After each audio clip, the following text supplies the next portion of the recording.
Presiden Joko Widodo meninjau lumbung pangan di Kabupaten Pulang Pisau, Kalimantan Tengah, Kamis siang. Di lahan tersebut akan dikembangkan kombinasi tanaman untuk meningkatkan pendapatan petani.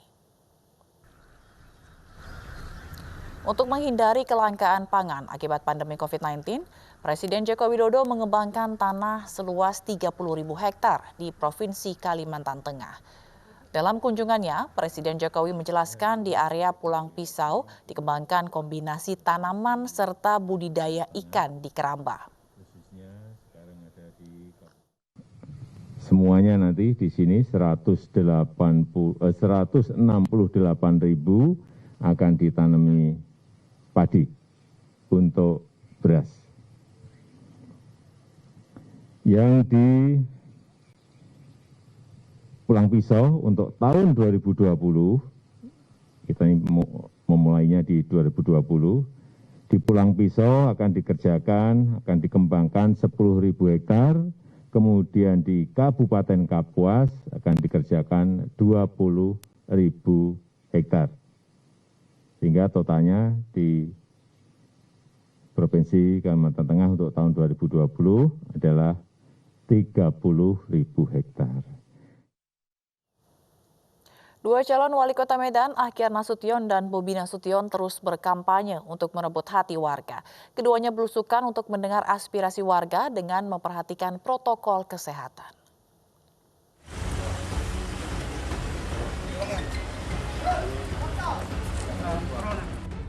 Calon wali kota Medan nomor urut 1 Ahyar Nasution bertatap muka dengan warga di Jalan Karya Bakti, Kelurahan Teladan Barat, Kecamatan Kota Medan. Sejumlah persoalan disampaikan warga, mulai dari masalah bantuan untuk pedagang kecil hingga persoalan banjir. Ahyar menyatakan banjir di wilayah karena adanya pipa yang menghalangi drainase. Ia pun berjanji akan memperbaiki masalah ini jika terpilih menjadi wali kota Medan.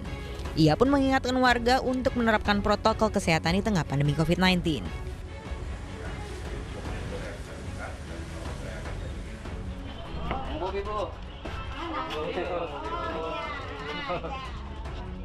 Sementara itu, calon wali kota Medan nomor urut 2 Bobi Nasution juga bertemu warga Gang Kenangan, Medan Maimun. Dalam pertemuan ini sejumlah persoalan juga dikeluhkan warga. Selain masalah banjir, mereka juga mengeluhkan kondisi jalan yang buruk dan bergelombang. Bobi pun berjanji akan merealisasikan semua keluhan warga tersebut.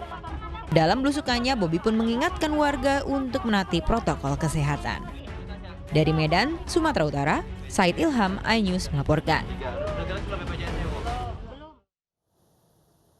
Pemirsa, iNews telah sukses menggelar Indonesia Awards 2020 untuk keempat kalinya yang disiarkan secara langsung dari MNC Conference Hall iNews Tower, Jakarta Pusat.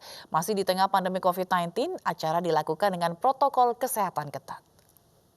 Malam hari ini, Indonesia Awards mengambil tema Kebanggaan Indonesia.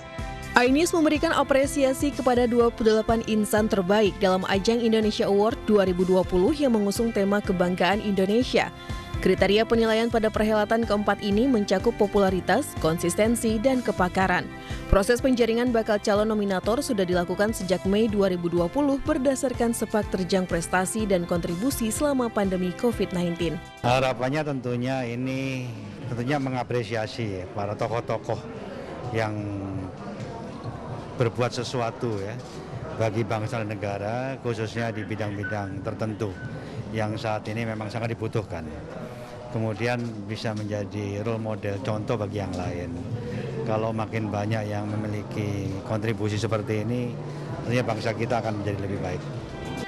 Adapun peraih penghargaan Indonesia Award 2020 untuk kategori tokoh publik, Kapolri Jenderal Polisi Idam Aziz dan Panglima TNI Marsikal Hadi Cahyanto.